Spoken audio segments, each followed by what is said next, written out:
And then with regards to your partner, here's something to think about with regards to roles. So my wife and I have had this discussion many times, and one of the discussions is, well, how are we to treat each other in public?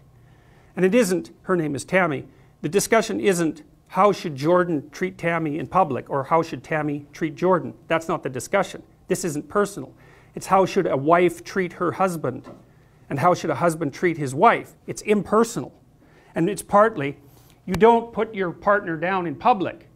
Why? Well, it's not because you're hurting that person's feelings. That's not why. It's that you're denigrating the relationship that you are in voluntarily. You know, and some of the most painful days I've ever spent, one in particular I spent with a group of men who had been in therapy for their marriage, and who bloody well needed it, I can tell you that. And they spent their whole day complaining about their wives. Like, it just made me sweat the whole day. I thought, I can't believe I'm here with you guys. I can't tell you why I was. It's just, you know, it was just happenstance more than anything. And I thought, how can you be so damn dumb? It's like, it's certainly possible that you married barbarian witches. Fine. But you don't have, you're so lacking in sense that you would discuss that in public, not noticing that you picked them. So basically all you're doing is holding up a sign and waving it constantly that says, I'm an idiot, right? And so, well, back to responsibility.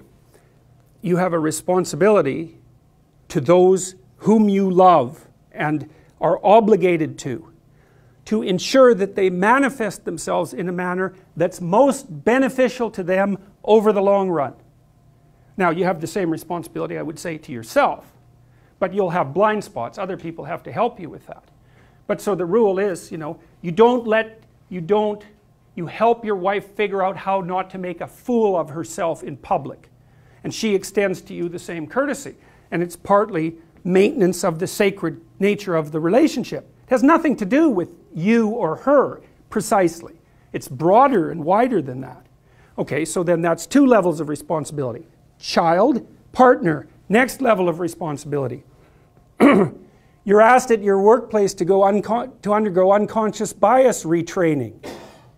And you say yes. It's like, okay, you've just admitted that you're a bigot, right? Because you're acting it out. It's like, I'm a racist bigot, obviously I need to be retrained. And so you might say, well, I'm not going to make a fuss about it, right? Or I've been told to do it. Or maybe you agree with it, fine. And if you agree with it, no problem. You can make a case for it. I think it's a weak and appalling case, personally, but you can make a case for it. You could say, well, you know, I am interested in my biases and how to rectify them, and like, fair enough, you know, people are biased. But if you object to it and you don't say anything, then you're complicit. And then it's on you. And you know, like, A causes B and C, and B causes C and D, and so forth. The thing it doesn't always, but it has this tendency to expand. And you'll come home angry and upset, and you'll go to the training program and you'll think this is ridiculous, because that is what you'll think in all likelihood, and you won't say anything. But it eats at you. Well, you've abrogated your responsibility. And then you might say, well, so then that's how the community becomes corrupt. That's how the community starts to be corrupt, is that people turn a blind eye to emergent pathology when they know it's pathological. That's exactly what the Egyptian story says. Osiris is overcome by Seth because he's willfully blind. Willfully blind, which means he knows, but refuses to, he knows, quote, his predator detection systems have gone off.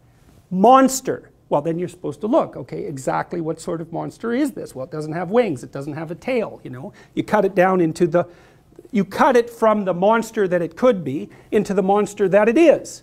That's the first step. And then you take the appropriate steps. And then you also notice the other monsters, because here's something to think about. You're going to pay a price for speaking up, but you're going to pay a price for not speaking up. So it's like monsters on the right, monsters on the left. Pick the ones you want to battle with. If you decide not to make your stand, you weaken yourself. If you do it 100 times, then even if the monster was only this big, now you're this big. It's going to eat you. You know, when it was this big, you probably could have kicked it across the room. It's too late for that. You've capitulated and capitulated. You know, and so what you've done, and this is a way to think about it from a Jungian perspective, this is what Jung was trying to get at when he was talking about alchemy. It's like the thing that pops up to object to you is this incredibly complex entity. It's the entire world encapsulated in the event. If you interact with it, you unpack it. You differentiate your sense of the world, and you gather new skills. Let's say we're having a conversation, and it's flowing melodically, and all of a sudden I say something, and there's a disjunction, right?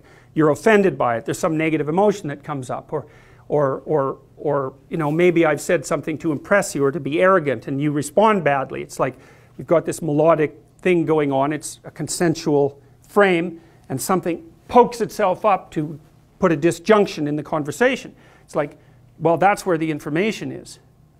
It's like something went wrong, something didn't work out, I'm not looking at the world properly, or I don't know you well enough, or as well as I thought. There's something there, and if I have any sense, I'm going to focus my attention on that.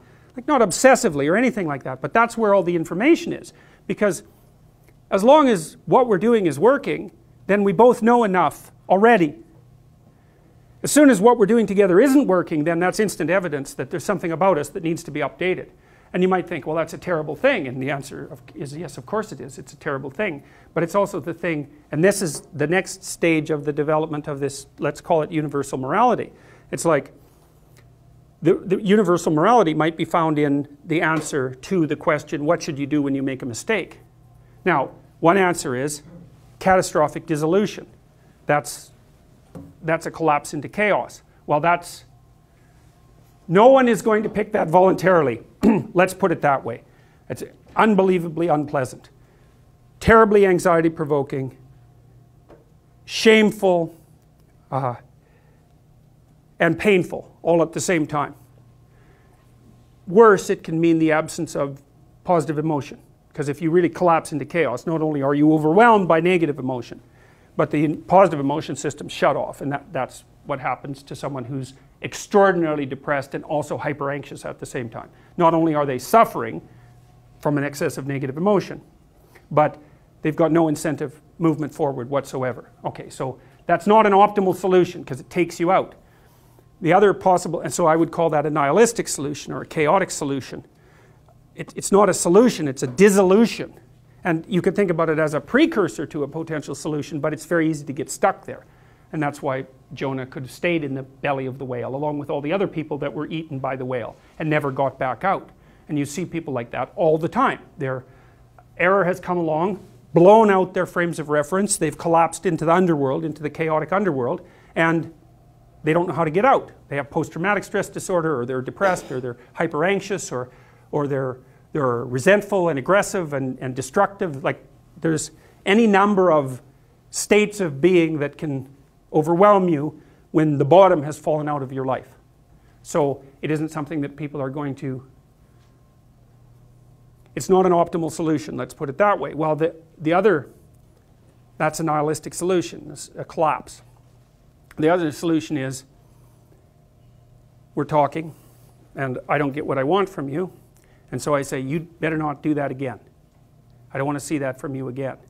And so that's a tyrannical attitude, right? What I'm going to do is I'm going to take my universe of order and its predictions, and I'm going to say, you go along with this, or I'm going to punish you.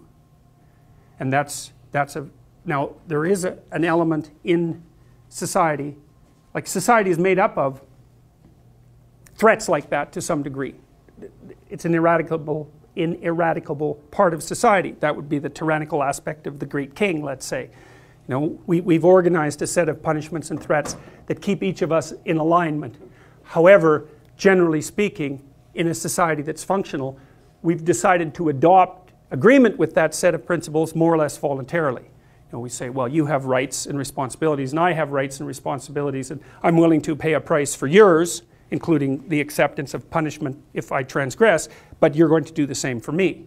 So there are intelligent ways that punishment and threat can be used and bounded. So, but that can easily degenerate into tyranny. And one of the